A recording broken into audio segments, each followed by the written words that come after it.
السلام عليكم ورحمة الله وبركاته. اللهم صل وسلم على سيدنا محمد. النهاردة ان شاء الله هعمل وصفة اقتصادية وحلوة قوي من غير لبن. هنعملها بالبرتقال، حاجة حلوة قوي ناس كتير بتحبها.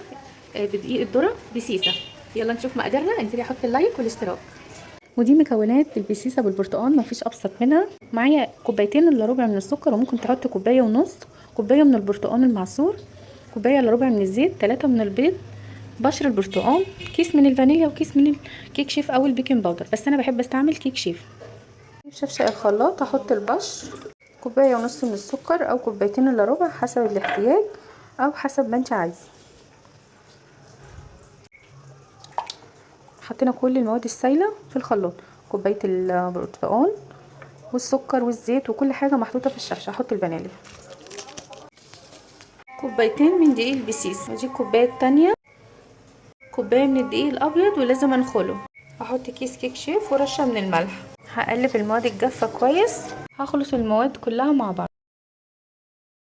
خلاص كده خلطتهم كويس. الصينيه بتاعتي دهنتها دهنه من الزيت، هرش رشه من الدقيق وهقلب الصينيه افضي كل الحاجات اللي فيها دي بواقي الدقيق. بسم الله. هحط شويه شويه واقلب زي ما بنعمل على طول. احط بقى الخليط، هدخلها على درجه حراره 180، تقعد 35 دقيقه في الفرن. خلاص كده ادخلها الفرن. خلاص كده استوت وسبتها لما تبرد. هنقطعها بقى مع بعض. لكن ما شاء الله استوت حلوه قوي. خلاص البسيسه بالبرتقال خلصت. شايفين شكلها بجد جميله وهشه من جوه، وطعمها في منتهى الجمال. يا ريت تجربوها. شايفين شكلها من جوه؟ بسم الله. مش كاتمه ولا اي حاجه. دول 3 برتقانات و3 بيضات. يا ريت تجربي وصفتنا، حلوه قوي في الفطار وموفره.